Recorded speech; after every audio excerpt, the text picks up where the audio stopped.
Fala, galera! Estamos aqui, mais um super episódio do PHcast, sendo gravado em Maringá, com mais um empresário do ano, amigo de longa data, maratonista. O tema é A Vida é Performance, então, muito bacana casar o convidado com uma vida profissional, um case de sucesso combinado com esporte, com performance. Estou aqui com o Reginaldo Cesac.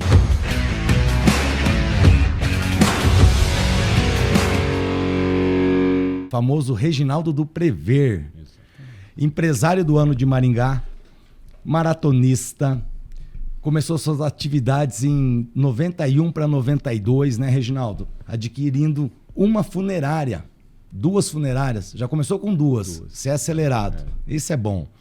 E depois de 25 anos aí, consolidou com a maior a empresa de assistência funeral e planos familiares do sul do Brasil. Um case, inovou num mercado que ninguém conseguia imaginar. Você trouxe aí na esteira do sistema Prever hoje o plano funerário, crematório, o cemitério parque, Ângelo Seguros, Cliniprev, Prever Flores, Farmaprev, enfim, uma esteira de produtos atrelada ao sistema Prever. E a gente vai tratar de outros assuntos aqui que hoje é na moda, né? Que fala de recorrência, você já está há 30 anos fazendo isso. O pessoal fala de custo de aquisição de clientes, estava você lá no Pinga Fogo, e é isso que a gente vai abordar. Regi, prazer te receber aqui.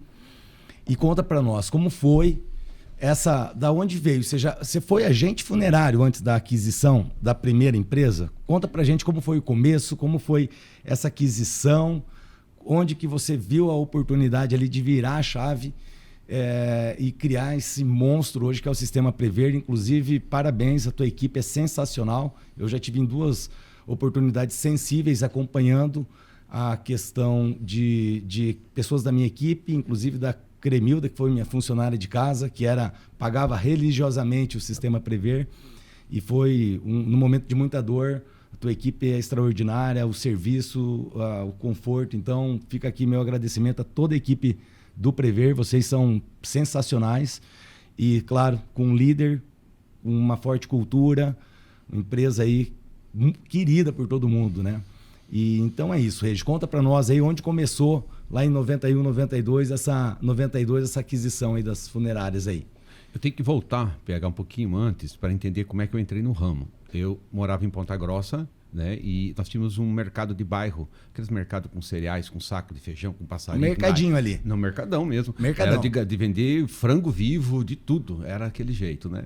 E meu irmão, 2 anos mais velho, quis fazer medicina e foi estudar em Curitiba. Não tinha onde morar, nós éramos muito simples. E um primo nosso deixou morar no apartamento dele. Só que esse primo tinha 2 funerárias em Curitiba. E esse meu irmão ficou nos 6 meses de cursinho, então positivo, ainda tem, né? E ele ficou trabalhando na funerária para pagar a moradia, né? Ele ficava ajudando e estudando 6 meses. Tentou vestibular para medicina, que era o sonho dele, não passou. Voltou, Ponta Grossa, falou, vamos montar uma funerária. Naquela época se montava funerária. O negócio é bom. O negócio é bom, eu vi como é que funciona e tal. Eu não quero mais estudar, não quero ser médico, eu quero ser dono de funerária. Então mantivemos o mercadinho e montamos a primeira funerária em 1984. Aí ele falou assim, vamos fazer o seguinte, Regi, chamava de Regi, né, meu apelido de infância, vamos montar 2, vamos montar outra, aí fica uma para mim e outra para você. O que você acha? Falei, tudo bem, então em vez de ser sócio de uma com você, vamos cada um ter a sua empresa. E isso aconteceu. Em 1984 nós já tínhamos 2 empresas funerárias, mantínhamos o mercadinho. E já no começo a gente já fez a funerária com a estrutura de velório junto. Isso não existia no mercado. Porque antes era velado nas casas, né? Nas casas, nas igrejas, nas próprias capelas municipais onde existia. Situação bem... E nós já começamos diferente. Já começamos com a ideia de que a funerária tinha que ter uma estrutura de velório ao mesmo tempo. E essa foi o nosso diferencial. Uma entrega maior ali. Uma entrega maior. Só que nessa época, PH, não existia ainda. Existia planos funerários. Inclusive em Ponta Grossa é o plano funerário mais antigo do Brasil. Existia na nossa terra já um plano funerário, mas não era um plano funerário da onde você tinha uma recorrência. Era um grupo tipo de um consórcio, onde o sorteado era o falecido, e aí todo mundo pagava uma cota e tudo mais. Era grupos de rateio que se chamava isso na época. Tipo um pool ali, onde o pessoal rateava o funeral fixo e sobrava mais margem. Porque a gente, você sempre ouvia no passado, antes de você ver essas consolidações, que tinha quase que era uma máfia ali, assim, em algumas praças regionais, a questão das abordagens em hospitais, não deixavam entrar, era um mercado fechado e o pessoal protegia. E aí veio o Reginaldo e falou, vamos sentar todo mundo junto aqui. Pô. Não, e assim, não só isso, não era só protegido, como era realmente um mercado de papa defunto, como nós éramos conhecidos no passado. Todo mundo andava armado, tinha que andar armado, você não andava era sem perigoso o segmento. O segmento era perigoso. E eu queria inovar, então fiquei em Ponta Grossa, falei, não, mas é muito pouco para mim. Até então eu já casei com 20 anos de idade, né? No começo eu e a Helena éramos nós dois na empresa e mais um funcionário que se chamava Baianinho, mas era Leonir Casturino da Rocha. Então era nós três. Está contigo ainda? Não, hoje não mais, mas chegou a vir para Maringá, trabalhou muitos anos comigo aqui. Mas eu te conto de outro. Então nós ajudávamos, ela dormia junto, ficava na empresa, era tudo junto, trabalho junto. E você chegou a preparar ali, foi a escola ali? A escola, naquela época, não existia luva, nós não trabalhávamos, não se colocava luva para preparar um corpo, era uma falta de respeito se chegar na casa, pegar um vô, uma avó, uma mãe, um pai e pôr luva. Então, que isso? Você está achando que está lidando com o quê? Então, era tudo na mão naquela época. Naquela época, o Instituto Médico Legal em Ponta Grossa era muito deficitário. Então, a gente ajudava no Instituto Médico Legal a preparar os cadáveres. Chegava de acidente, eu lembro também de um ônibus que morreram 18 no ônibus ali. Tinha pedaço de corpo para todo lado, porque não era maior que isso aqui, o IML. O IML, Maringá mesmo, passou recentemente por uma reforma, mas era uma situação de abandono praticamente. Ninguém dá atenção. Ninguém queria saber dessa parte. IML. Então, nós ajudávamos a reconstrução, a reconstituição de corpos, de costurar e de fazer, porque era o nosso segmento, não era obrigatório, mas a gente estava lá. Então, eu usava a mão normal. Eu lembro também do dia que o primeiro aidético aconteceu, a morte de um aidético no Rio de Janeiro, e era de Ponta Grossa. E aí, vamos buscar o corpo. Mas e aí, como é que era? Pega, não pega? Era um desespero. Eu lembrei do Ninguém Covid, nem sabia né? O que é que você ia enfrentar? O que você ia enfrentar, né? Então, são casos que a gente foi aprimorando e chegando. Mas, voltando para me dar o fecha aqui. Eu acabei montando uma funerária em Novo Hamburgo, lá no Rio Grande do Sul. Eu falei, poxa, eu não vou ficar em Ponta Grossa só, eu preciso crescer, eu quero crescer. Região Deixei boa lá, a empresa Novo de Ponta Grossa com funcionário e montei em Novo Hamburgo. Novo Hamburgo era a capital do sapato, então na época lá teria a fábrica da All Star, que chamava Brochir. Eu lembro também, a avenida chamava Vitor Hugo Kunz, onde eu consegui a empresa e montei a empresa. Bom, foram um ano lá. Eu quebrei de um jeito que eu saí fugido de noite. Falou, não consigo nem amanhecer. Não amanheci, de verdade. Peguei um único carro que eu tinha, uma caravana preta. A Juliana tinha 3 aninhos, hoje com 34, 4 filhos. E coloquei atrás 3 jogos de paramento. Eu e a Helena pegamos e partimos de noite. Não amanhecemos. Não pagamos nem o aluguel. Esse que você passou em Gramado e não tinha dinheiro para comprar um chocolate? Não tinha dinheiro. Eu sei dessa história tua. Tua filha tinha 3 anos e você passou por Gramado e não pôde comprar. Não tinha. Não dava nem para tomar um chocolate quente. Fala, não, gente, vamos passar aqui para conhecer o que era Gramado, mas não dava nem para nada, o dinheiro era contado. Chegamos em Ponta Grossa. E eu falei, gente do céu, como é que eu vou fazer? Né? A estrutura toda ficou por lá, estou devendo, mas eu não tinha como pagar, né? E aí pintou imediatamente nesse período, fiquei com uma casa que eu tinha ainda, uma caravana e mais um outro carro que eu tinha. A caravana era para viajar e também para transportar corpo. Para trabalhar. Enfim, fiquei com 2 caravanas e tinha uma em Ponta Grossa, outra lá que eu trouxe, paramento e a dívida. E aí pintou Maringá. Falou, olha, tal de Romildo, vendedor de urna, falou para mim, olha, tem 2 empresas em Maringá que está sendo vendida e tal, de uma família tradicional, Montesquieu. Né? Funerária Maringá e Funerária Magnus, você não interessa? Ele falou, falei, mas eu nem carro tenho para ir para lá. Ele falou, não, eu te levo. Eu ia ganhar comissão de venda, né? Era um Fiat Vermelha Spazio. Spazio, né? Uno sedã ali. Uno sedã, vermelho. Tinha a Elba, que era o SUV da época. Vim aqui, conheci o comendador Álvaro Monteschi, um cara muito decente, importante, advogado. Antigo aqui da cidade. Um moleque, né, de 20 e poucos anos, vim negociar e tal. Gostei da cidade. Falei, nossa, gostei e tal. Aí sentamos, ele foi para Ponta Grossa, negociamos. Meu irmão tinha vários carros. Você dizer que ele pegou de XR3, que era carro da época, branco, vermelho, 15 carros. Ele pegou no negócio, pegou minha casa e pegou um tanto em dinheiro e o resto era dívida que a empresa tinha. Era ali na Avenida Santos Dumont, ali em cima, uma casinha. E eu vim para cá em dezembro de 91. Eu tinha então 120 quilos. Era calor. Era um inferno quando eu cheguei aqui. Eu falei, gente do céu, a gente para dormir, eu tinha uma toalha, eu molhava a toalha e colocava por cima do corpo para poder se resfriar. Não tinha ar-condicionado, não tinha nada lá na funerária. E assim foi a minha chegada. Falei, eu Final vou de 91 para cara. 92. Eu cheguei em Maringá em 92. Nós chegamos junto aqui, então. Junto. Cheguei em fevereiro para estudar de 92. Dezembro. 60 dias antes. Nossa história Mas em o Maringá. interessante, quando eu cheguei, eu falei, agora eu preciso alocar alguma coisa e acabei alugando do Schwartz, construtora Schwartz, Maria Pia, ali perto do parque. O Bosque, então, 2, que nós estamos falando, era cheio de macaco, era aberto, era terra ali do lado, né? Então você ia ver os macacos, tratar macaco ali, dar ovo cozido e tudo mais. Quando eu cheguei aqui, PH, eu saí de lá quebrado, do Rio Grande do Sul, quebrado em Ponta Grossa. Foi um período que estava 60 dias, eu já me recuperei um pouco e vim, né? Mas eu não tinha condição de nada. Aí eu fiz a locação, dei um cheque sem fundo para transportadora trazer meus móveis para cá. Falei, olha, até o tempo de eu me restabelecer. Era uma conta lá do Rio Grande do Sul. Um dia eu pago isso daí, me ajuda. Não, eu te conto, chego no final.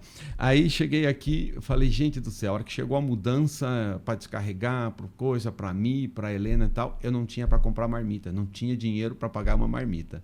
Aí esse menino do serviço funerário, Valdenir Miles, hoje também trabalha na prefeitura, acho que está se aposentando até hoje, né?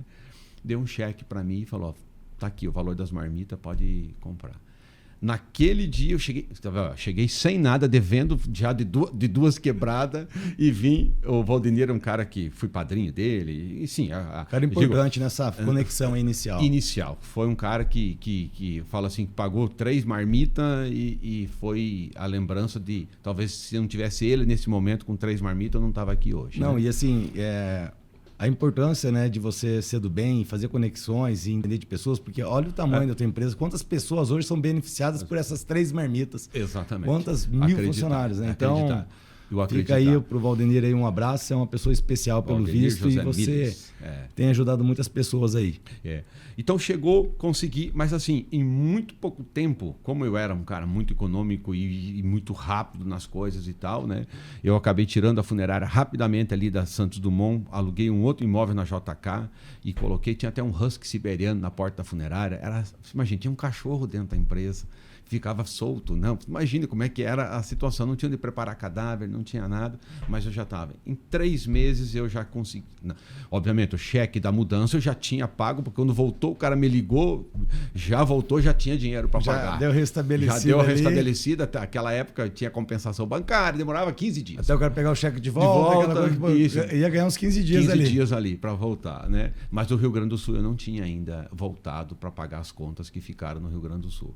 Em pouco tempo, eu falo assim, em 90 dias eu já trocava cheque para as outras funerárias. Eu já estava fazendo troca de cheque, famosa agiotagem, e tinha condição financeira e tudo mais, né? Maringá é pujante, né? Você Sim. entrando, cidade em puta crescimento. Estamos falando de 30 anos atrás, é o que está Maringá hoje, né? Sensacional. 30 anos atrás.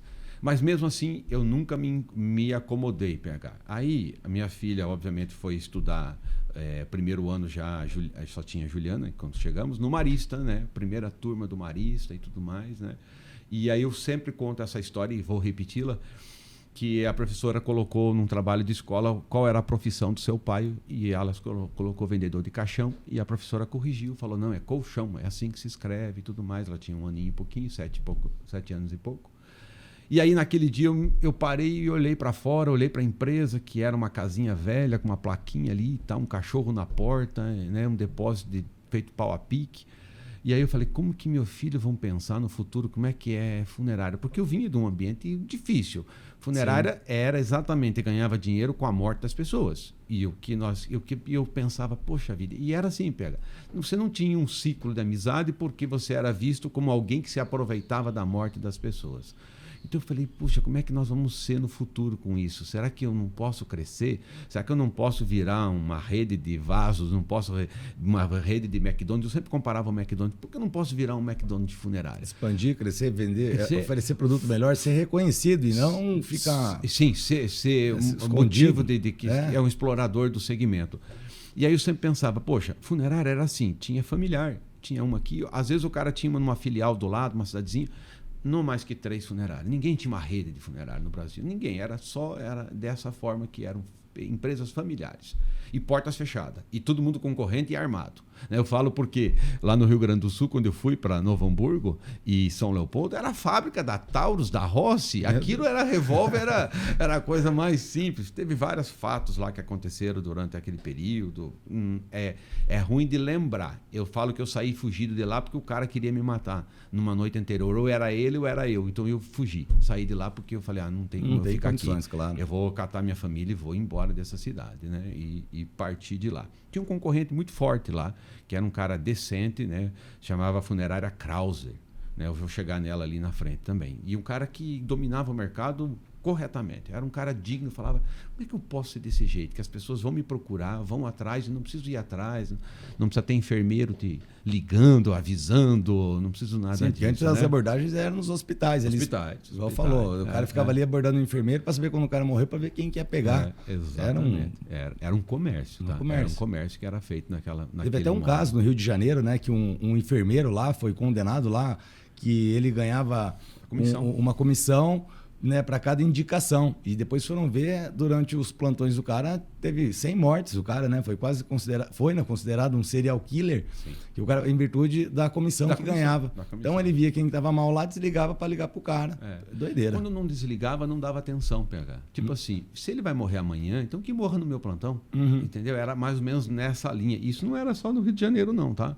É que se você for fazer um levantamento a nível de Brasil naquela época... Teve muitos casos que nunca vão conseguir identificar, mas... Não se identifica e ali, mas assim, acho que também acabou por ali, porque teve essa transformação. A gente vê outros planos ali em Belo Horizonte, tem até o Célio Brasil, que eu tinha te indicado, um amigo que eu conheci também, que aí dominou ali na região de Minas. A gente viu essas consolidações irem acontecendo depois, mas você foi um dos precursores. Sim. Dessa visão de poder escalar o negócio, né? Isso foi em 1991 que eu vim, 92, 3, 5, 6. Eu falei, vou construir alguma coisa diferente, eu preciso fazer minhas capelas. Então eu comprei um terreno em frente ao cemitério, onde é as capelas do Prever atualmente, metade daquilo ali. Instalação maravilhosa ali. Fui no Banco Sudamérica, que era na Santos Dumont, fiz um financiamento, Edmundo era o gerente, eu não sei como é que eles me financiaram, 70 mil reais, 1.000 cruzeiros na época, lá reais, cruzeiro, não lembro. E o próprio terreno ficou em garantia. Foi a única vez que eu fui no banco pegar dinheiro. Nunca mais. Foi a primeira vez que eu não tinha esse costume mesmo, e não temos até hoje. E aí peguei o dinheiro, construí e comecei a construir. Comecei a construir o centro funerário, e isso nós estamos falando próximo de 98 já. Começo de 98, estava terminando, estava endividado, devia para um amigo meu, que ainda continua, que era um factory, um agiota. Eu pagava naquela época, nós estamos falando há 25 anos atrás, R$4.000 por mês de juro. Há 25 anos atrás. Se você corrigir esse dinheiro, você pode colocar uns 50 mil por mês. No mínimo, era o juro que eu tinha que pagar do dinheiro que eu estava investindo no centro funerário. Aí em 98 eu falei, poxa, eu preciso montar o plano, nós temos que montar o plano. O plano começou a ter ideias e tal, esses outros planos que eram de rateio só. E eu soube que lá em Goiânia ia ter uma reunião do ministro da Justiça e entregar um título para o primeiro plano do Brasil legalizado, que o cara estava legalizando. Se chamava Funerária Fênix.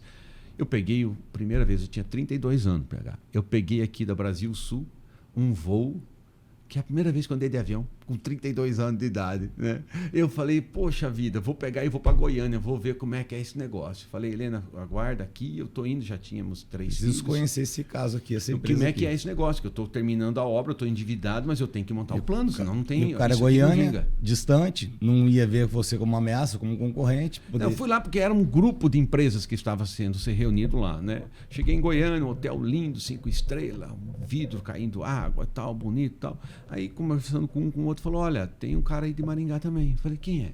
Não conheço. É esse aqui, é o Wilson. Olhei desse tamanho, falei, não conheço. Não, vou te apresentar. Aí chegou, sou o Wilson Martins Marques, tal, tem funerária. Eu falei, você tem? Não, eu sou sócio do Ademir, que está lá, eu tenho empresa, mas eu não vou lá e tal. Falei, poxa, prazer, tal. E eu estou com uma estrutura pronta, quero montar um plano. O Wilson, como um cara que tem uma visão muito grande, uma sociedade que é uma irmandade, falou, pô, cara, eu também vou montar um plano lá. Por que não montamos junto? Você já está com a estrutura e eu tenho conhecimento de plano. Então, ele já tinha em Cuiabá o plano. Ele já tinha uma sociedade em Marília com plano, chamava Pax Nacional Prever. Eu falei, eu tenho uma marca para colocar que é Prever, que nós já estamos em várias cidades e tal. Então, eu nunca fui dono da marca Prever no começo. E aí ele falou, vamos, aí jantamos, bebemos, comemos e tal. Uma semana depois ele estava aqui. Ele olhou e falou, olha, vamos fazer um negócio? Me venda metade da estrutura e nós montamos o plano junto. Aí foi uma semana de pensamento difícil, não tinha sociedade com ninguém, ainda mais vender alguma coisa, né? Ainda mais fusão, né? Uma fusão que hoje fazem fusão, M&A, aquisições. E estava fazendo há quase 25 anos atrás, não tinha nem referência de como fazer isso. Do que era no feeling, na ideia, vou fazer isso, tá bom, vamos fazer a sociedade. O que eu fiz? Falei, bom, eu gastei X, eu não tenho hoje o valor normal. Vamos falar que se fosse 500 mil reais lá. Eu falei, bom, se eu gastei 500 para fazer toda ela, eu vou vender metade, me dá 500 pela metade. Falei, bom, pelo menos a outra metade minha é limpa, eu recupero o meu valor capital. Ele falou, tenho 2 apartamentos aqui perto do Bombeiro, aqui no Apiacás, terminou zerinho. Um bom apartamento ali. Na Marquês de Abrantes ali. Isso, exatamente. Tem 2 apartamentos ali, você pega também no negócio? Falei, eu pego. E o restante é dinheiro, é assim. Falei, tá fechado, vamos fazer. Eu até lembro, não existia o contrato. Nunca tivemos um contrato. Foi assim, é de boca, tá fechado. Então tá resolvido. Então agora vamos montar o plano junto e nós vamos começar o negócio e tal, né? E o Wilson, ele tinha uma visão de mercado muito maior do que minha. Eu era ainda da segurança, de ter o pé no chão e tal. O que acontece? Nós fizemos uma conversa em agosto mais ou menos, foi essa época de 98. Em 31 de outubro de 98, nós inauguramos o centro funerário. Então, ele entrou 2 meses antes na sociedade, nós demos o acabamento final, foi a Sol Propaganda, a Cidinha e o Tomé, foram contratados para criar logo, criar tudo e tal. E fizemos a primeira inauguração funerária do Brasil. Não existiu. Inauguração de funerária. Inauguração de funerária. Fizemos ela até Eu foi não muito queria bem. ser convidado para isso aí não, hein, bicho? Vou falar para você que vários convidados, como o Toninho Fermentão e outros amigos que tiveram, já usaram a estrutura. Tiveram lá tomando vinho, espumante, comendo queijo e já usaram da estrutura da outra forma. Foi um cara muito bacana em Maringá, né? Foi um irmão e uma perca lamentável. E foi o primeiro carro que eu vendi para ele também, um 6 cilindros, uma caravana 6 cilindros. Ele gostava de carro. Gostava de carro potente. E aí fizemos com queijos e espumante. Não podia ter vinho tinto e não podia ter presunto na inauguração, para não ter assim aquele trauma. Então era só queijos que nós colocamos na mesa e tal. E fizemos a inauguração em 98. Veio entidades, o Wilson tinha um relacionamento a nível de Brasil, veio muita gente. Quem veio na inauguração?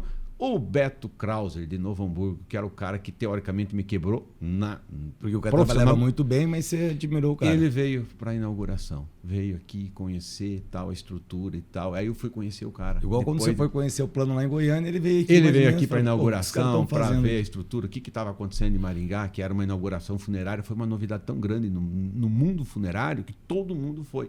E era uma estrutura PH muito moderna, era como espacial, era uma era das estruturas espaciais e tal. Inclusive, quem me ajudou no finalmente do projeto foi o Maurício Orasmo, quem fez o primeiro projeto, hoje falecido, foi o Nildo Ribeiro da Rocha. Nildo Ribeiro da Rocha. Ele trabalhava na prefeitura e é vivo, você sabe. Urbanista. Urbanista, famoso. E ele deu umas dicas ali, não, aqui fecha, põe ar-condicionado aqui, faz assim, assim, assim. E assim foram 3 salas de velório inauguradas. Uma copa no fundo.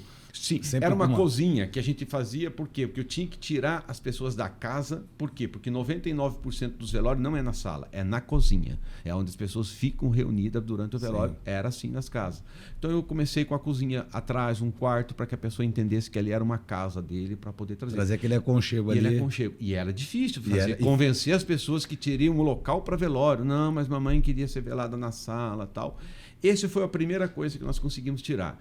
Aquele trauma pós-óbito, da onde a pessoa tem o jardim amassado, as plantas, a sala que eles faziam o jantar de final de ano, por muitos anos não teria mais, porque velou alguém da família. Tinha um respeito e tinha... Isso. Então, aquele trauma, aquele cheiro que ficava da vela, aquele cheiro das flores, aqui traumatizava as famílias e muito. Isso foi aos poucos acabando, foi tirando, e a pessoa hoje volta de um velório para a sua residência com a falta, com a dor, mas não com um trauma psicológico sobre o ambiente, o local. Sabe? Hoje é permitido, porque eu nunca mais ouvi, né? Nem vi nem cidades menores sendo velar em casa. Isso é pela questão da eficiência e do sistema hoje oferecido, ou não é mais permitido? Não, é permitido. É permitido em algumas cidades. Aqui em Maringá é permitido. Mas praticamente não...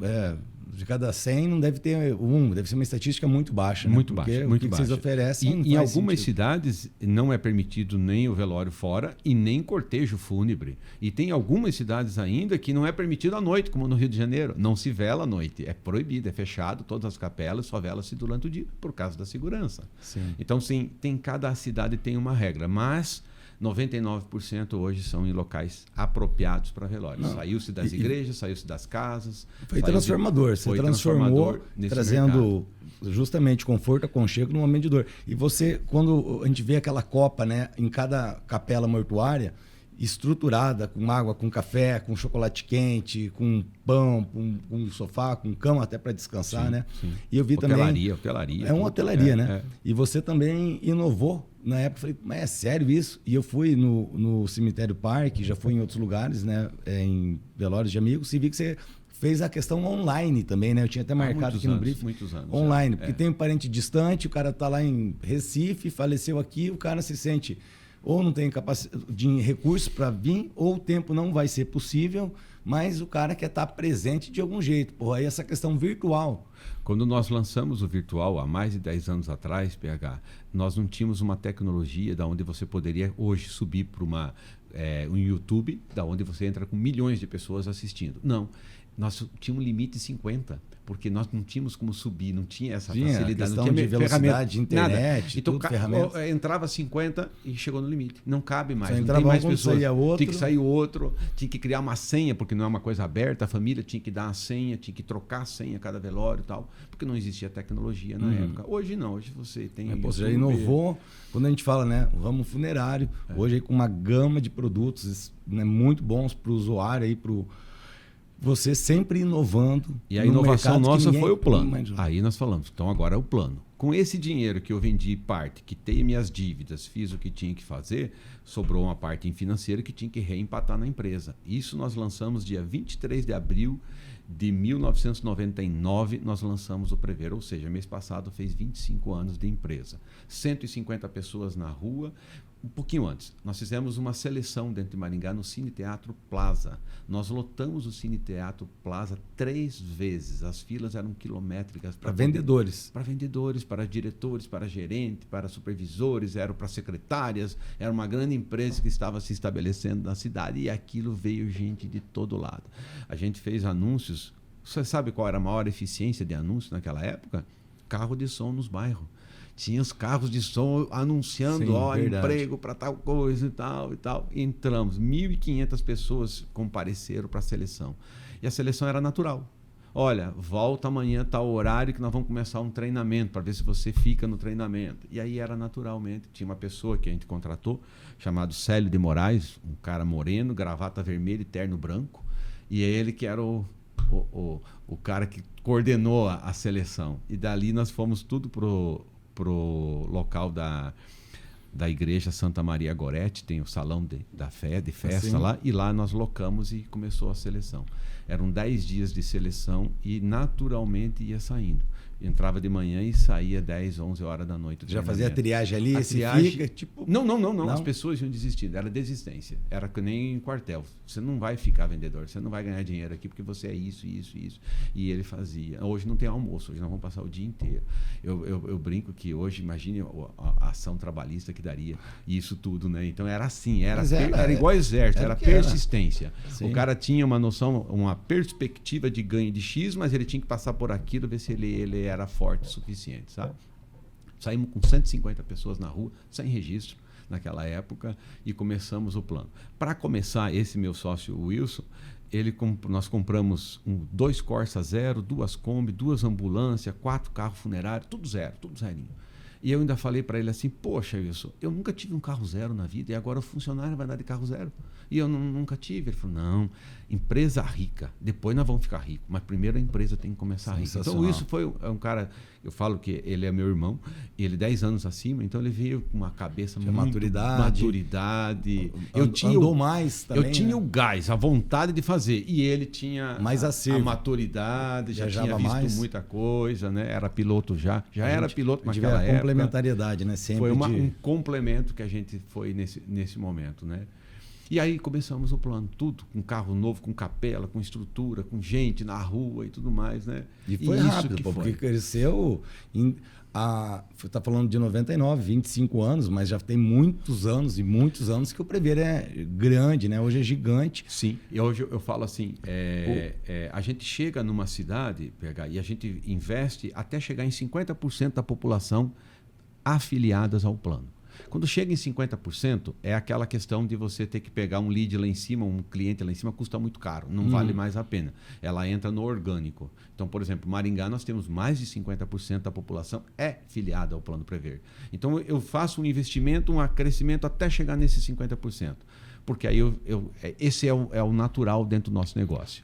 O restante ele vai vir naturalmente ou ele não quer. Não se interessa o boca a boca do teu produto, né, do 99% sistema, são indicação. E aí quando eu estava falando inclusive em CAC, tinha LTV e pintar muro, nós pintávamos muro naquela época, enquanto as pessoas falavam, o que você fazia de propaganda? Eu era a cara do dono.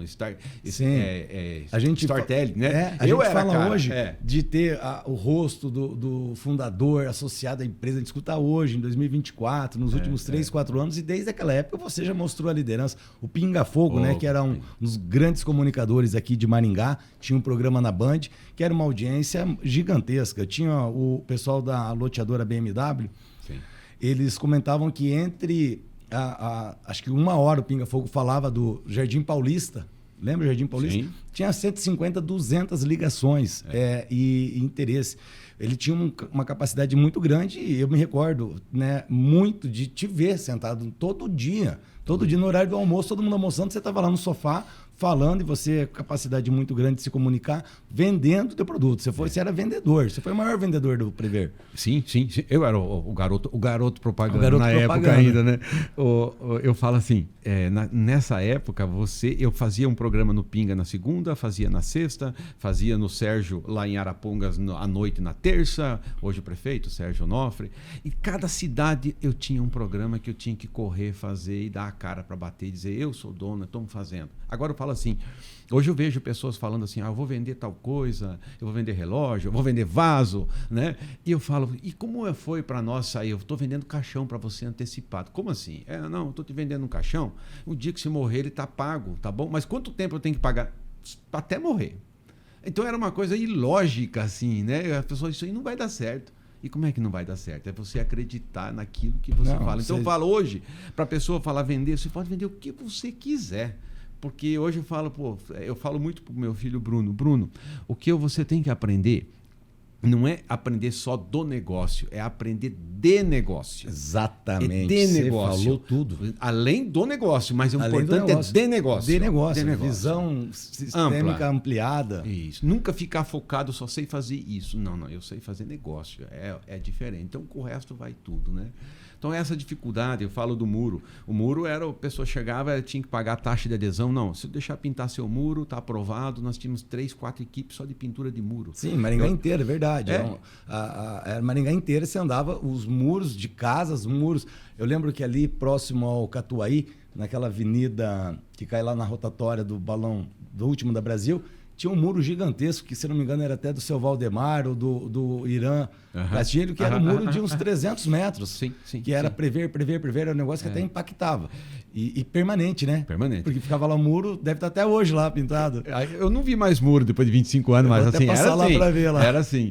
E eu lembro de uma audiência que eu estava com uma juíza e ela era de fora, e aí era um outro assunto, era uma pessoa que faleceu, ele queria que eu confirmasse e tal. Aí ela perguntou, você que é dono? Porque eu vejo em tudo que é lugar essa marca. E o que é isso? Ela tinha vindo de fora e tudo mais, né? Então era gostoso de você poder trabalhar, mostrar e aquela quantidade de venda. Nós tínhamos as ambulâncias que já recolhia, nós tínhamos os parceiros médicos. E aí eu falo, o primeiro médico que eu fiz o convênio, eu atravessei a rua da minha casa, na Fernandes Vieira, o doutor Ivan Murad, chegou lá. Sim. E eu falei, bicho... Foi vereador aqui em Maringá, né? Sim, foi secretário de saúde. Secretário de saúde. E falou, preciso que você faça um convênio comigo para atender meus associados, porque é parte funerária, mas durante a vida ele teria que ter consulta médica mais em conta e tal. Que era um benefício, um clube de benefícios. Um clube de benefícios. Da onde não existia ninguém, nós tínhamos criado o primeiro clube de benefícios há 25 anos atrás. E o modelo recorrente. Quem era do sistema Prever, que pagava a mensalidade, tinha direito a fazer um exame no laboratório X, a uma consulta assado, com tudo benefício. Mais benefício. Claro, você também gerava muito tráfego, muitos clientes para esses caras que foram acoplando ao sistema, entregando esse benefício. Muitos médicos na época não quiseram nem atender a gente. Sim. Eu não quero me misturar com um plano funerário de jeito nenhum. Enxergava completamente diferente, uma visão diferente. Claro. Mas isso tudo o tempo passou. Sim, São pessoas até que na época não chegaram nem a receber a gente, hoje trabalham com a gente há anos. Estava sendo foi transformacional, né? E aí mesmo as pessoas que não viam, não recebiam, hoje imagino que você entende, porque era um negócio novo, né? Era diferente, realmente era diferente.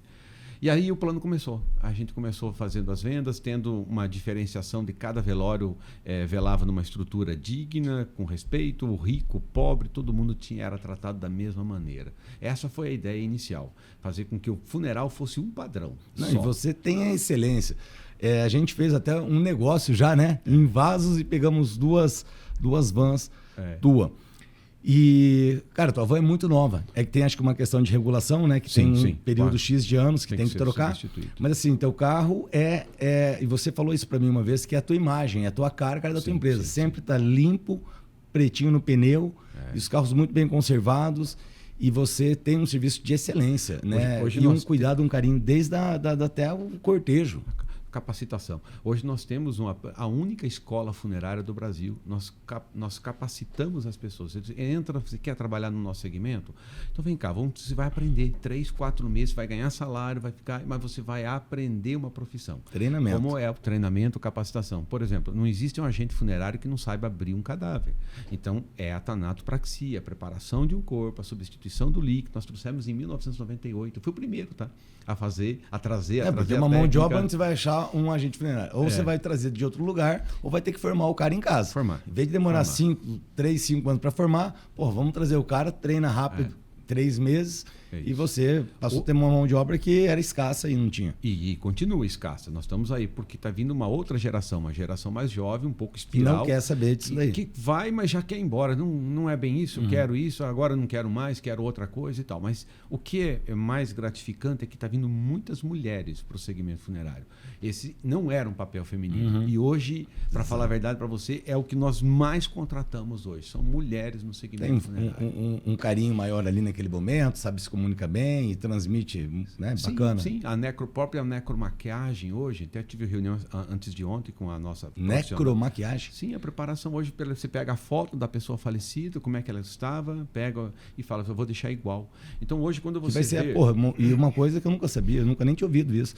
E realmente a pessoa vai estar ali sendo velada, né? O familiar, as pessoas próximas, amigos, querem ver a pessoa bem, né? Por mais que esteja morta, querem ver ela bem. O que é preparado hoje não só a tanatopraxia, que é a substituição de todo o líquido que nós temos interno, todo, 100% do sangue, 100% de urina, de fezes, é limpado o corpo, higienizado por dentro, para que você não tenha algodão, não tenha cachumba. Lembra da cachumba? Sim, o verdade. cara amarrado, você não vai ver isso mais. Cabeça. E aí o corpo, mesmo masculino, também só maquiado. Então, a preparação do corpo é que a família olhe e veja assim, poxa, parece que está dormindo. É essa imagem que é deixada. A gente fala que a última imagem é que fica. Eu comento muito assim, PH, que... A visão tua com relação a isso que ninguém enxerga. Não, ninguém enxerga. Tá louco. Mas enxerga no final. Porque Sim. eu falo o seguinte, o que nós tentamos fazer é fazer com que, primeiro, que nós não ganhamos dinheiro com a morte de ninguém. Esse foi o primeiro princípio que eu tentei pregar lá atrás, desde o nascimento da minha filha, lá dos 7 anos. Dizer assim, eu quero que as pessoas me vejam não como o cara que ganha dinheiro com a morte. Pelo contrário. Tipo, o cara morreu, você comemora, tipo, vai estar bom. Não, pelo contrário. Claro, eu vou ter que fazer o serviço sem custo e, teoricamente, muitos ainda param de pagar. Então, eu tenho prejuízo quando falece. Sim. Por isso, em vida, por isso, médico, por isso, dentista, Clube por de isso, benefício para que eu possa manter seguradora mais tempo vivo. Essa pessoa é o nosso princípio. O que eu falo é o seguinte, que a morte, ela é traumatizante? Sim, mas muitas vezes o problema da morte, a morte em si não tinha um trauma tão grande quanto os procedimentos para o funeral. Então a pessoa não sabia o que acontecia, morreu em tal cidade, o que eu faço, um acidente, o trauma do que eu vou fazer. Para onde eu vou? Para onde eu vou? Eu não passei por isso, nunca passei. Onde eu vou ver o caixão, quanto que custa? E geralmente a pessoa está despreparada financeiramente. Eu lembro que a Cremilda, ela não queria deixar uma conta para ninguém. Então ela pagava religiosamente, tinha até o espaço já lá no cemitério. E isso aí é uma coisa que o pessoal tem muito, né? Ninguém quer deixar a conta, vamos falar assim, para a família pagar, né?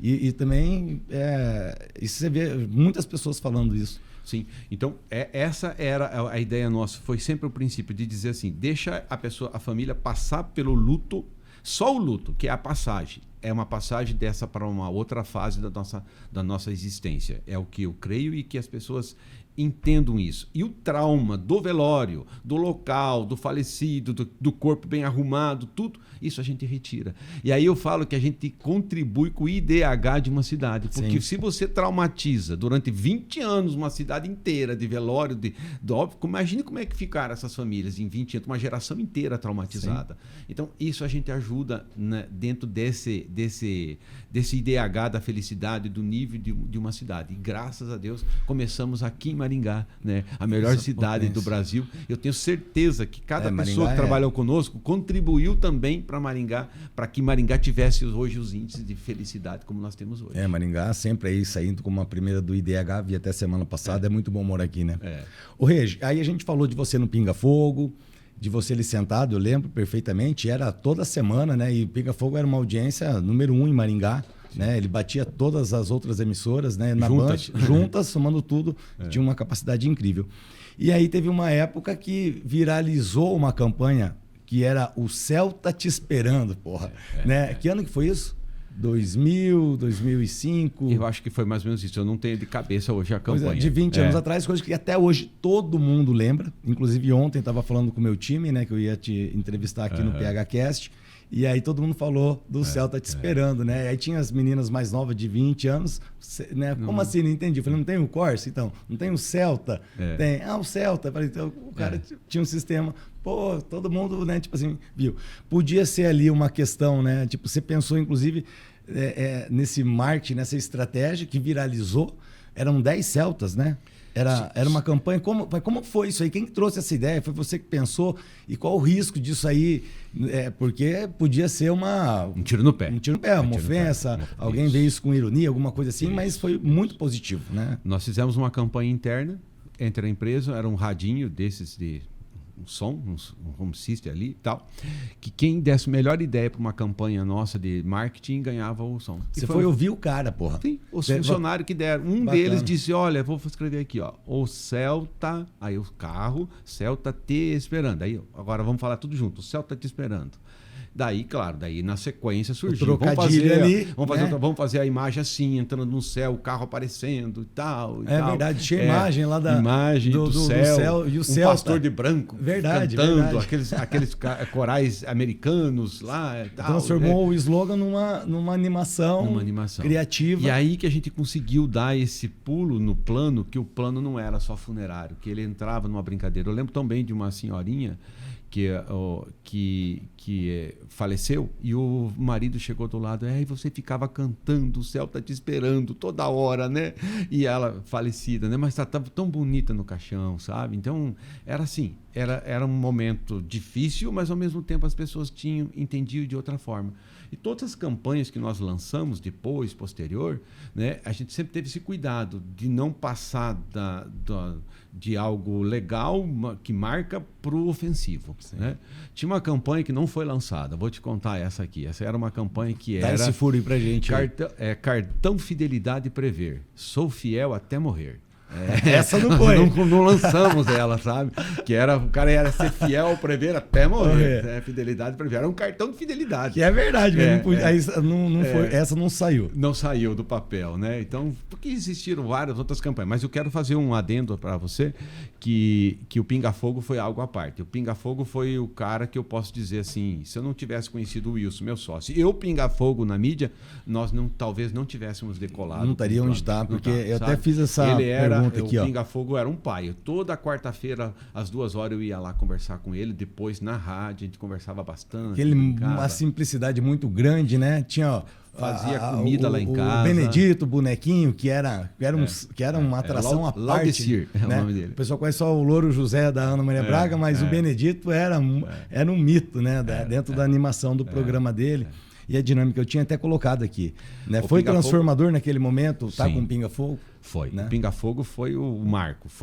Ele no começo tinha muita desconfiança, porque você emprestava a credibilidade do cara para vender teu produto. Claro. E o Pinga Fogo não anunciava nada, você não via sorteios, não via nada, porque ele era muito sério naquilo ali. Tinha o loteamento da BMW, que era do Pedro Granado. Ele tinha que ser, ele falava isso muito. Eram poucos e bons mesmo. Poucos e bons. Chegava até a época do aumento, ele falava assim, o Regi, ele chamava o Regi também, eu acho que está ficando barato o teu, porque eu estou ganhando tanto dos outros, vamos dar uma subidinha aí, mas não era assim, não tinha de falar, agora eu quero anunciar por tanto. Pensa num cara humilde. Ele ia lá em casa, o único lugar que ele saía para jantar fora, eu fazia jantares para ele, para a equipe.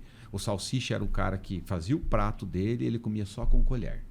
Então o Pinga Fogo, se não vinha em festa, se não vinha, era uma simplicidade, sabe? Era do jeito dele, a comida simples, ele era diferente e tal.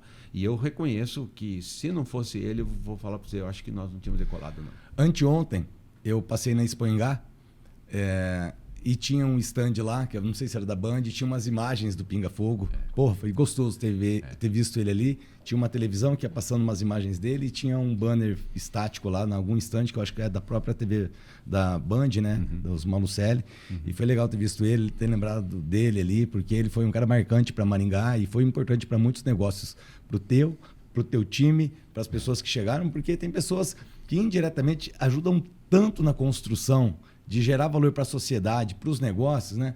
Eu não consigo entender como as pessoas às vezes são reclusas, não compartilham informações, ou um gesto simples, né? No caso ele foi abrir oportunidade, ele estava vendendo o espaço, mas assim, como impacta muitos negócios, gerando valor para as companhias e para a sociedade. Exatamente. Pinga Fogo, beijo para você, onde você estiver, você deixou muita saudade aqui para gente. E nunca mais teve um comunicador com a capacidade dele. Ele era único, o Salsicha deu uma sequência, o Juliano, filho dele, deu. Juliano Pinga. Assim, hoje, na nossa região, o Salsicha, ele era um...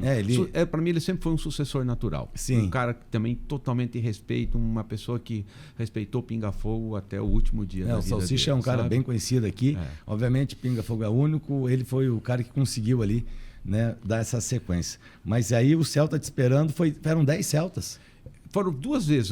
Nós lançamos essa campanha 2 vezes, sabe? Em anos diferentes, foi lançado 2 vezes. A gente está falando de 20 anos atrás e está vivo até hoje para todo mundo. Como também um outro case desse, até do Alan Barros, abraço Alan, de São Paulo, da agência Pulse e da Acelera Aí, que ele fez na época da Casa Bahia, né? Quer pagar quanto? Quer pagar quanto? E eu estava com ele esses dias numa dinâmica lá em São Paulo, E ele pediu, pessoal, quanto tempo faz? O quer pagar quanto lá, né? Era o Fabiano, um apresentador. O pessoal falou 3 anos, 5 anos, 7. Cara, tem 25 anos.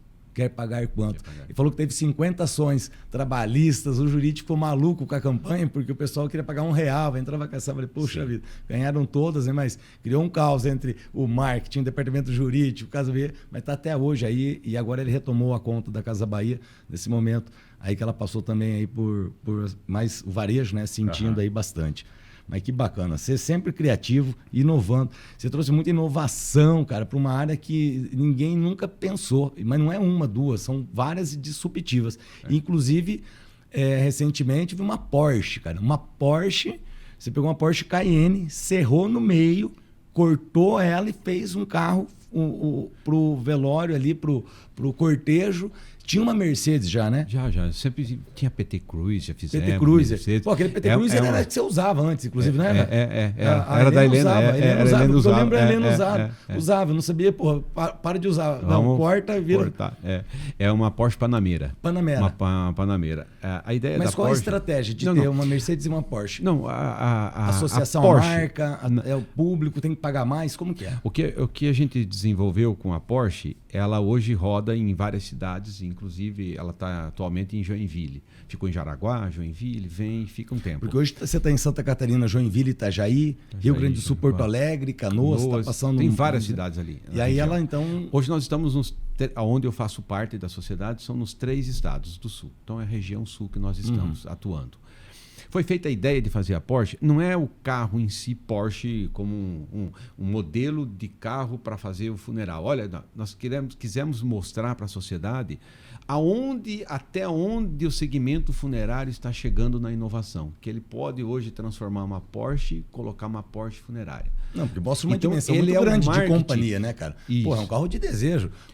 Tem cara que só nunca andou numa Porsche, nunca vai andar. Talvez ande no dia do cortejo. Mas assim, eu vejo uma associação, quando via a Mercedes e a Porsche, você pensa na companhia. Primeiro, você já olha ela numa dimensão... O que a gente quis mostrar é que se uma empresa chega a colocar na inovação de uma Porsche, então imagine como é feito o serviço, como que é preparado o corpo, como que é colocado para velar. Eu quis mostrar que nós chegamos dessa ponta. Não é o carro em si que é o negócio estratégico. É mostrar a inovação do nosso segmento. Facilita o cara já olhar e na realidade não era para ser a Porsche. Eu estava importando um Rolls Royce. Eu ia transformar num Rolls Royce funerário para mostrar até que ponto chega. Ainda está em projeto. Está em projeto. Tenho certeza. Você já falou isso, te conheço. Para colocar um carro nesse segmento. Mas assim, é mostrar que desde a estrutura de velório, a preparação do corpo e todos os segmentos.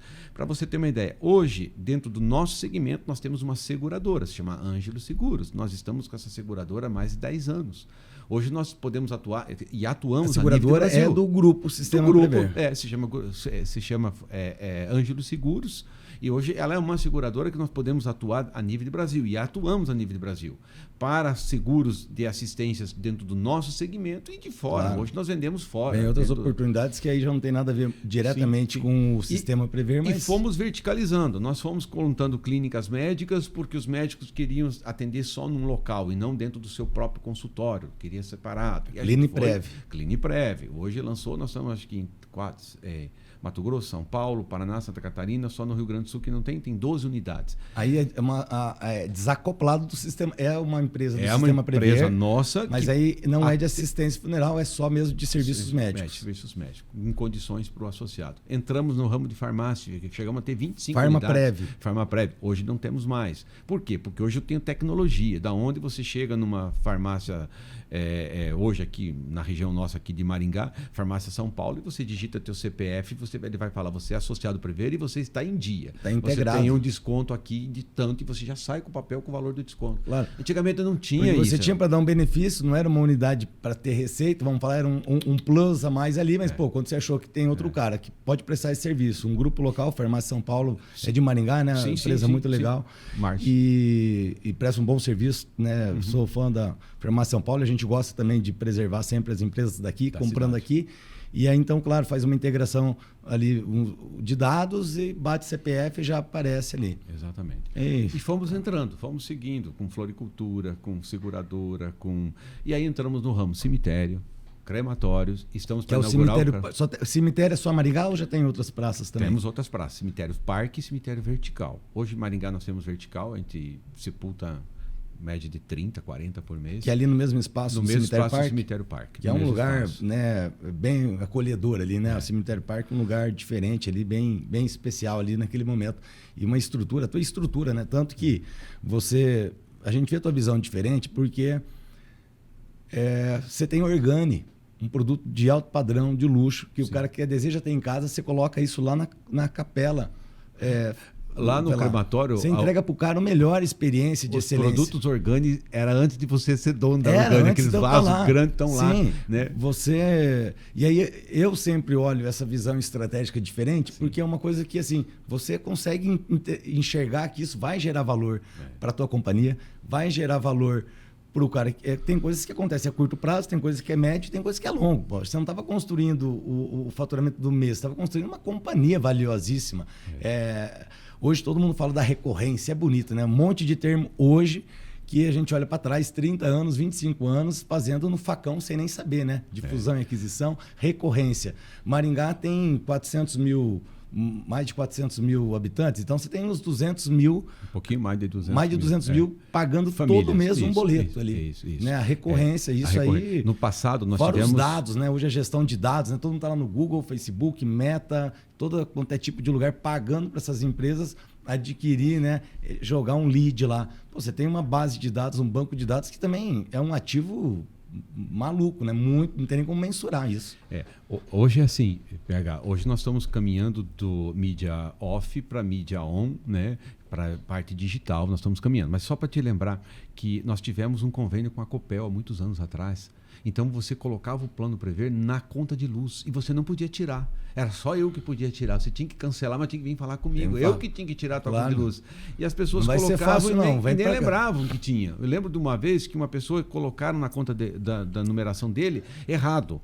E ele pagou durante 10 anos o Prever sem saber que existia Prever. O que era isso que vinha na conta de luz dele, sabe? Como a conta de luz varia, o cara paga 300, 350, 270, no verão usa mais ar, sobe, então flutua, o cara não percebia. Hoje nós temos a recorrência, nós temos N formas, mas o carnezinho ainda existe. Só para você ter uma ideia, o carnê, quando nós fomos lançar o carnê, há 25 anos atrás, a gente fez um carnê azul, um prata e um amarelo, e colocou numa gaveta e começamos a mandar pessoas.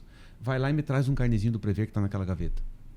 A metade, a 70% trouxe o amarelo. Não pegou os outros, porque estava escondido, no meio de papel e tal. Porque o amarelo era a cor que chamava atenção. Então, até isso lá atrás, a gente pensou a cor que nós tínhamos que lançar. A experiência do usuário ali, pô. Vou entender o comportamento dele. Hoje o cara faz teste. Ele vai pegar o meu carnê e não vai perder, sabe? Outra coisa, desde o primeiro dia, coisa 25 simples, anos né? atrás, você Muito pode pegar, simples. 25 anos atrás, está lá atrás o calendário. Tem um calendário no carnê. Há 25 anos nós colocamos o calendário atrás e se mantém. Então eu preciso ver uma data. Não estamos falando nem em smartphone que existia. O brinde no final do ano era o calendário. Calendário. Né? Calendário para todo mundo. Mas sempre a pessoa precisava de um calendário e sabia que atrás do Prever é um calendário. Atrás tem um calendário. Hoje todo mundo com smartphone, você abre ali, você tem calendário. Mas na época, 20 anos atrás, todo mundo pedia o calendário. Ou aquele de mesa que você virava todo mês ali, ou aquele da borracharia que ficava ali. Né? Cada um se comunicava de um jeito ali nos calendários. E hoje o maior desafio que nós estamos enfrentando na empresa é essa mudança para a parte digital, da onde você possa fazer sozinho. Hoje nós temos um sistema que é mega robusto no mundo inteiro, que é o Salesforce. Você usa o Salesforce, que é uma dor. Salesforce para saber usar ali, extrair a ferramenta de investimento de 1,5 milhão, 2 milhões, só na aquisição de um software desse. Anual, tá? Anual. Fora os 2 anos primeiro que nós só pagamos e não conseguimos usar. Eu já vi que pagou 1 ano e meio e não conseguiu rodar. Não conseguiu rodar. E é assim, ó, hoje nós estamos treinando nossas equipes, né? Até tem meu filho como sucessor e filho do meu sócio também como sucessor, estão indo fazer curso no G4 para poder entender melhor isso, porque nós não temos um piloto para essa Ferrari. Sim, tem uns caras Ferrari, bons depois ali para é uma Ferrari que não tem piloto para tocar. Então nós ainda usamos hoje, vou falar para você, 60% do Salesforce nós estamos usufruindo do benefício que ele nos dá. Sim, todo esse banco a gestão de dados, né, hoje, porque você vai ter um bando de dados ou um banco de dados, né, que é o valioso, que é o novo petróleo, né, que todo mundo fala, e você ter isso segmentado, estruturado, entendendo do perfil, faixa etária, sexo, renda, gosto. Cara, você entendendo disso daí, hoje você tem um ativo que você sabe, né? Tem a Lei Geral de Proteção de Dados, obviamente, mas assim, você sabe cuidar muito bem disso. Sim. Mas é uma coisa muito valiosa. E usar o Salesforce eu admiro, porque eu estava semana passada numa grande construtora em São Paulo, a IU, com a Tatiana, diretora, e ela falou que estavam implantando o Salesforce. E aí esse cara que estava junto comigo falou, cara, eu gastei 1,5 milhão e nunca disparei 1,5 e tive que voltar. Então, assim, é desafiador, é difícil, mas quem sabe pilotar aquilo ali sabe extrair e olhar a empresa do futuro, né, Regi? Sim, exatamente. E os próximos passos do Prever? Tem alguma... o Prever cresceu como grupo, você também, sim, a empresa sempre forte. O Reginaldo, igual falou, os carros zeros no começo e você não andou no carro antigo. Hoje você também tem outras empresas, você tem Mato Grosso, investiu muito, você é um cara visionário. Você tem shopping também, é em Sorriso ou Sinop? Sinop. Shopping. Parceria, sociedade. Sim, sociedades. Você é um cara sempre que associa pessoas muito boas. Teu sócio é de Campo Mourão, um cara espetacular, né? Pai da Giovana. Isso, Marcão. Marco Kunzler, alemão. A Giovana, filha dele, uma querida amiga minha da AD3 Arquitetura, sócia do Léo. E depois do shopping, você também, acho que era Primavera do Leste, que você estava criando uma cidade lá, pô, praticamente um condomínio, um loteamento que tinha quantos mil lotes? Eu falar para você, lá o Marco, que administra a nossa empresa, né? Ele quem é o cara de frente, né? Eu falo que você tem que ter sócios que entendam do negócio, né? E a gente tem que entender de negócio, de negócio, né? Então lá já foram mais de 10 mil terrenos, lotes vendidos e tem muitas outras coisas por vir. O loteamento é bom, né? Você consegue... Né? A entrega legal, a segurança, quem compra então, ali sonho, todo mérito da loteadora é o Marcão, é o Marco quem faz, é o Marco quem acontece. Não, mas tem um Reginaldo do lado, quem não quer cara... Mas eu e isso somos parceiros dele, somos sócios. Porque você tem que ter um sócio bacana, cara, e sócio com dinheiro. Não adianta você fazer sociedade com um cara com pouca capacidade, ou você não consegue acelerar no momento certo, ou vai ficar ali no micro, com muita insegurança. E ter sócio bom, eu tenho um sócio na Organi, o André Luiz, do Mato Grosso, meu grande amigo, compadre, sócio, e sempre acreditou em mim, mas assim, né, sempre conservador, mas pô, sempre é bom você ter um cara que, até para trocar uma ideia, ele participa do conselho de administração de um grupo muito grande, então é economista. Então, cara, você tem em casa, né, pessoas muito importantes ali dentro da empresa para poder validar. E dentro do sistema Prever, tem alguma outra expansão? É só Paraná, Santa Catarina, Rio Grande do Sul? Pensa interior de São Paulo? Vai vir alguma outra coisa nova que você pode falar ou não? Hoje é assim, o nosso segmento de planos funerários, ele foi regulamentado em 96. Então, assim, ele meio que consolidou o mercado. Hoje, até nós tivemos uma reunião ontem sobre isso, hoje não vale mais a pena você ter uma aquisição orgânica. Vale a pena ter uma fusão, ter uma compra e unificando pequenos planos e comprando. E já existe um mercado assim acontecendo ali em Minas Gerais, da onde o Paulo Guedes é um dos investidores desse fundo, e estão fazendo nessa M&A, nessa aquisições. O Paulo Guedes é mestre nisso, em pegar e consolidar. E nós estamos dessa região daqui para cima. Estamos fazendo a mesma coisa, se preparando a nível de Brasil. Mato Grosso do Sul. Sim, toda aquela região. Eu creio que nós teremos nos próximos 10 anos uma consolidação de mercado da onde você vai ter poucos grupos que estão dominando 5, 7, no máximo 10 regionais grupos no máximo, que você pode sentar numa mesa todo mundo junto e depois esses grandes grupos eventualmente lá para frente se consolidando numa outra rodada futura e saindo fora do Brasil e tudo mais. E eu falo assim, eu sempre comento com as pessoas, eu tenho concorrente, eu não tenho inimigo. É diferente você sentar com o teu concorrente para conversar, porque a maioria dos empresários tem, como era o nosso passado, exato, tinha como inimigo. Concorrente é um inimigo. Povo armado, igual você falou ali no começo. Hoje, aquilo ali já faz parte de um passado bem distante. Hoje, as pessoas novas, né, que estão nas lideranças aí têm essa visão. E, obviamente, eu vejo muitas pessoas também olhando a pessoa do mesmo segmento. O cara que vende vasos. Quando eu comecei, eu fui para São Paulo numa empresa que trabalhava 30 anos com isso. Fui tomar um café. A mulher já me conhecia, porque a gente estava crescendo rápido. Montei o varejo, mudei o mercado, né? A mulher falou, o que você está fazendo aqui? Ela não me viu quando eu cheguei, né, com bons olhos. Aí eu falei, dona Ângela, eu vim tomar um café com a senhora, mas se também a senhora estiver ocupado, não tem problema, né? A gente conversa outro dia. Aí ela falou, não, então entra. No final a gente foi almoçar, ficamos amigos, ela veio para Maringá.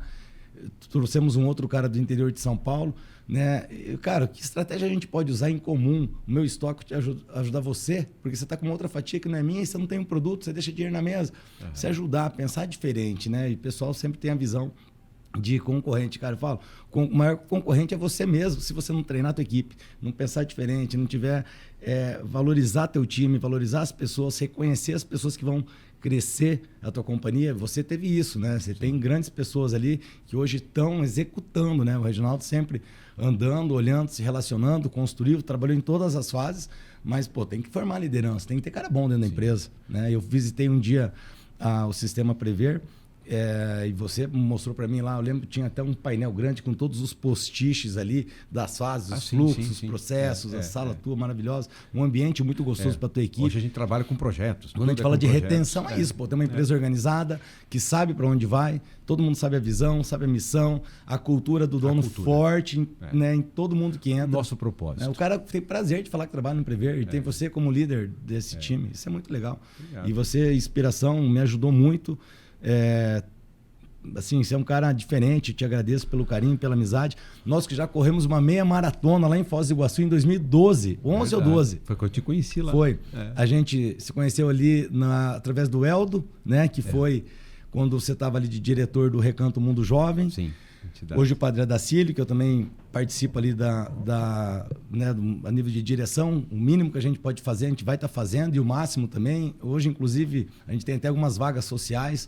Quando o pessoal está acabando um tratamento ali, a gente absorve. E hoje o cara que ganhou o prêmio ano passado foi uma dessas pessoas, né? Então a gente dá a oportunidade também. E aí você tinha falado que ia correr meia maratona. Eu falei também, pô, vou também. A gente ficou hospedado no Hotel das Cataratas, maravilhoso. Eu que nasci em Foz do Iguaçu tinha um sonho de um dia ficar hospedado, mas meus pais moram ali. Como que eu vou fazer para ficar no hotel? Meus pais iam ficar putos. Naquele dia eles estavam viajando e nós ficamos hospedados ali. E corremos a meia maratona. E depois você começou a seguir também umas maratonas, né, Regi? Quantas maratonas você fez no mundo inteiro? Não. Eu corri muita meia maratona. Meia maratona eu só fiz uma. Só fiz a de Berlim, uma só. E a Helena, que naquela época ela não correu, ela viu a tua esposa correr e falou, não acredito. Mentira que a Helena não correu aquele dia. Pra mim que ela correu. Ela não corria ainda. Aí, a partir dali, ela falou, eu vou começar a correr. Que legal. Agora, ela sim. Ela deve ter ficado, caramba. Nossa, fez mais de 50 maratonas já. Acompanho ela o mundo inteiro correndo. E ela, o mundo inteiro, ela corre, né? Hoje, treina. Hoje a gente não vive mais juntos, separamos depois de 35 anos, mas ela é uma excelente atleta. Filhos, netos, sócios. Nós somos sócios. Eu até brinco assim, às vezes assim, a pessoa, olha, você pode separar da tua mulher, marido, mulher e tal, que não tem problema, você ajusta isso. Você não pode separar de sócio, porque o prejuízo é grande se for sócio. Então, como esposo e marido, nós somos separados, mas como sócios, não. Não, tá certo. Porque ninguém vai perder dinheiro, claro, sabe? Tem então, toda a sucessão, tem toda a equipe, esse equilíbrio, essa maturidade, né, de entender, de não ter nada pessoal, pô, acabou um relacionamento maravilhoso, tudo. Aí segue uma empresa forte, sociedade ativa. Sim, tem muitas famílias que dependem disso, sabe? Mas eu tenho que concluir uma frase para você que diz o seguinte, ainda no final, aqui. Que depois nós compramos uma região de Porto Alegre, a sociedade, nós temos hoje o seu Ari, que é sócio nosso lá, e eu voltei na empresa que eu fiquei devendo. Do Krauser, que você comentou lá? Não. O Krauser é meu concorrente. O cheque quando você teve que sair vazado. Sair vazado sem pagar os aluguéis, o telefone. E aquele telefone, que antigamente conta telefone, aluguel era uma fortuna, era mais do que aluguel. De telefone, tinha um mercado, né? Os caras não acreditam. E eu voltei a fazer a quitação depois, acho que uns 15 anos depois, eu voltei, que aquilo me incomodava, que eu tinha que fazer. Sim, era teu com você mesmo. Comigo mesmo. Claro, e o Beto Krauser trouxe os filhos dele para trabalhar aqui em Maringá, para aprender a vender o plano ainda. No futuro eu acabei ensinando os filhos do cara que foi meu concorrente, que legal, que me quebrou lá atrás, e ensinando, somos grandes amigos hoje e tudo mais, sabe? Então aquilo que eu falo, a pessoa que faz a coisa direita, PH, ele não é teu concorrente, ele é um parceiro de negócio, sabe? Porque dificuldade vamos ter, né, Regi? Dificuldade vai ter, mesmo hoje o grupo sendo grande, tem desafios, né, para manter qualquer movimentação equivocada, pode ser em pouco tempo ali, tem um impacto muito grande. Então, fazer o bem, a gente tá alinhado, né? Isso voltar depois de 15 anos para resgatar, porque você sabia que tinha deixado uma pendência ali, pô, e de fato causou ali, não escolheu, foi mercado, por algum motivo diverso lá atrás. Mas Então, foi legal. não é E quando errado chegou você, lá, o cara falou não o quê? é errado você quebrar. Você achou o proprietário? Foi no imóvel? Sim, Como que foi? Conta pra nós. Ele fazia caixas de sapato, caixinhas, montava caixinha de sapato. Na verdade, ele era o dono do imóvel. Ele foi meu avalista no telefone. Então, eu fiquei muito ruim, porque eu falei, puto, eu dei um tombo no cara lá. E não falou com ele nesse período mais. mais? Não. Foi caminhando. Um dia eu vou, um dia eu volto, não voltou. Quando comprou Porto Alegre, eu falei, vem cá. Peguei o Wilson, meu sócio, tudo, vamos lá, vou achar o cara lá. Eu preciso achar onde é que tá a fábrica do cara e tal. Bom, resumindo, aí fizemos uma brincadeira, pedi perdão, dei o dinheiro, faz um valor hoje, imagina aí tá aqui, tá? E um pouquinho mais aí, que eu sei também teu coração generoso tá, e poder compensar. E passar por isso, tanto sabe? Tanto compensar o tempo, como voltei também... para Gramado com avião próprio muitas vezes. Não conseguiu comprar o chocolate, agora foi com voltei, o Hawk. Com o Hawk, voltei com Bonanza, voltei com outros aviões. Eles tinham o Cirrus também. Cirrus Bom também. avião. Excelente. Na época eu comprei o Cirrus porque minha filha e o neto moravam em Bauru e cada 15 dias ele ia buscar. E eu falei, eu preciso de um avião que tenha paraquedas balístico. Porque ele tem um paraquedas, né? O Cirrus foi transformador também para aviação, né? Sim. Deu um pau lá em cima, aperta o botão vai danificar um pouco a aeronave, mas vai pousar, não vai ter... Mas hoje, naquela época eu tinha essa visão, hoje não é isso. Não. O voo hoje é muito seguro, né? Os protocolos da aviação... Isso, qualquer avião é seguro, né? Mas talvez para quem está começando, um Cirrus é uma coisa que dá uma segurança. Vence a parte emocional ali, emocional, a barreira, né? O pessoal tem medo de voar em avião pequeno.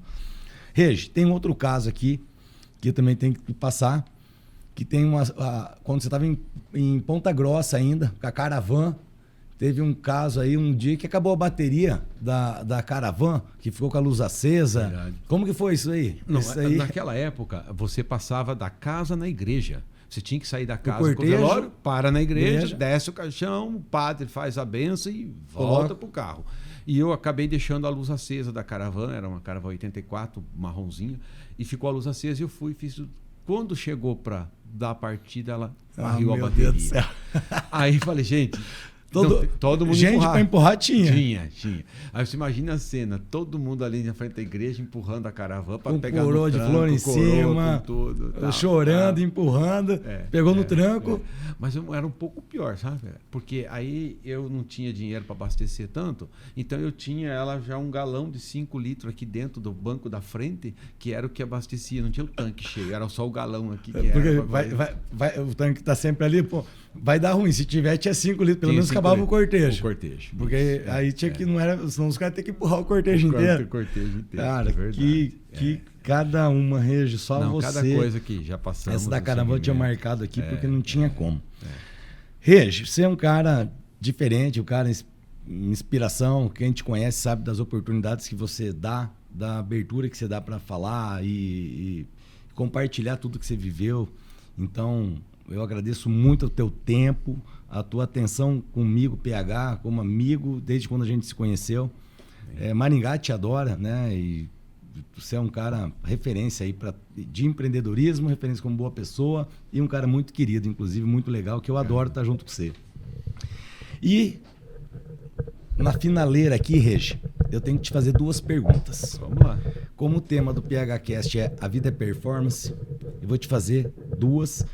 E eu não quis compartilhar isso com você antes, porque tem que ser coração aberto. Qual o momento da sua vida de maior performance pessoal? Como pessoas. Reginaldo. Depois vai ser essa mesma pergunta para o profissional. Mas então, qual foi na sua vida o momento de maior performance pessoal? Entre performance pessoal ou... na ideia de que o que mudou a minha visão de vida como pessoa, como ser humano, nascimento dos meus netos. Aí é essa performance pessoal. De tudo que aconteceu. De tudo que aconteceu existe um marco. O marco é o nascimento dos netos. 4? 7. 7? 4 da Juliana e 3 do Bruno? 2 do Bruno, que um tá vindo o outro e outro da Letícia. Da Letícia. Então estamos vindo com o 7º neto já, né? E vem mais. Pô, vai ter que aumentar o avião, vai ter que comprar um... Não, o Hawker cabe todos. O Hawker cabe? Cabe 14, 12? Não, são 8, 10 lugares. 10 lugares. Então cabe para fazer viagem. Filho, mas já tá então, no essa gargalo. minha performance pessoal, né? Eu falo como pessoa, esse momento, Neto. Hoje eu vivo por eles e morro por eles. Você está com a chácara em Mandaguaçu, eles vão para lá a família se encontra. Apartamento na praia, vem, se encontra. Independente de estar separado ou não, cada um, os netos estão juntos com todos sempre. Nós. Sempre. Bacana. Esses netos aí privilegiados, ter um avô igual você que nem parece vô. Se vê ali, vão falar que é pai. O problema é que eu não posso dar presente, sou proibido de dar presente. Então os filhos falam que eu estou acostumando mal eles com presente. Você deve dar uns presentes bons. O vô do teu neto, do teu filho. Então hoje eu compro presente, eu sou o maior importador da China de presente. Chega lá em casa, tá cheio de presente, nenhum com pacote de presente e eles podem pegar à vontade, porque não é presente. Tá aí aqui, não entende como presente. Não, tá aí, ó, é do vô. Quer pegar, pega, mas não é presente. Senão fica fácil também. Bacana a estratégia de entregar sem perceber, porque tem que correr atrás também, né? Tem que ensinar a batalha da vida. E na vida profissional, Regi, momento de maior performance dentro de tudo que você passou. Aquele dia que foi, ou foi o Pinga Fogo, ou foi vindo para Maringá, qual foi a maior performance profissional, em venda, fusão? O que foi? Eu vejo que a maior performance foi a sociedade. No dia que eu consegui entender o que era ter um sócio, que foi o Wilson. O Wilson, primeiro sócio que eu tive, e que foi um orientador, um irmão, e hoje a pessoa que em todos os momentos da minha vida, bons e ruins, ele teve junto, ele teve presente, sabe? É teu sócio até hoje? Sim. Não pode perder o sócio. Sócio dá prejuízo, não pode, né? É tipo assim, velho, o dia que eu fui pôr um stent no coração, ele tava. O dia que eu passei mal, ele amanheceu comigo no hospital. O dia que nós fomos comemorar, estamos comemorando juntos, sempre. Show. Sabe? Então, para mim, foi o auge, né? Sócios, a sociedade que eu tive com o Wilson e depois outros sócios, mas foi o primeiro. E os netos na parte pessoal, que é o que eu faço hoje. O Wilson foi o sócio profissional e o sócio da vida. Sócio da vida. Sócio da vida. Amigo de uma vida. Sensacional. Pessoal, vocês ouviram a história do Reginaldo, que é um mito aqui em Maringá. Reginaldo do Prever. Conta história bacana e construída com muita batalha. O pessoal vê hoje aí, né, o tamanho do sistema Prever, mas não é do dia para a noite. Tem aí 30 anos de história, um pouquinho mais, 32. Ele começou em 91 para 92, estamos em 2024. Então, 32 anos de história. Você continua um cara simples, obviamente que o tamanho da empresa traz para a gente algumas experiências melhores ali de locomoção com avião, uma chácara. Mas você continua o mesmo cara, simples, anda na rua, acredito que todo mundo te cumprimenta, porque todo mundo te conhece, desde a época do Pinga Fogo, né? 20 anos aí, e você sempre aí na liderança e falando com todo mundo. Regi, meu muito obrigado, um beijo para toda a tua família, você é um cara de inspiração, obrigado por ter escolhido Maringá aí para nascer toda essa história. Maringá é uma cidade, de fato, muito acolhedora, que dá muitas oportunidades para quem quer trabalhar muito. Então, aqui é um lugar bom, abençoado. Sou muito grato por ter vindo para cá também. É isso aí, Regi. Forte abraço. E daqui uns dias a gente se encontra em alguma meia maratona aí, tá? Estou devendo um voo para você. Você sabe disso, sair né? Sair daqui agendado hoje. Você falou, PH, vamos voar? Falei, vamos, tô te esperando, cara. Cadê? Vai chamar quando? Aí, galera, vocês estão vendo, hein? Testemunha aí, tá bom? Tá prometido. E tudo que eu prometo, eu cumpre. Então, agora eu tô saindo daqui contente. Valeu, Regi. Um abraço, galera. Deixa o comentário aí. Dá um like aí no Spotify. Se tiver pelo YouTube, se inscreva no nosso canal para você receber as notificações. É importante essa divulgação, essa avaliação, porque a gente vai poder atingir um público cada vez maior e poder impactar com histórias inspiradoras, histórias verdadeiras, contadas por quem faz. Tá bom? Forte beijo, galera!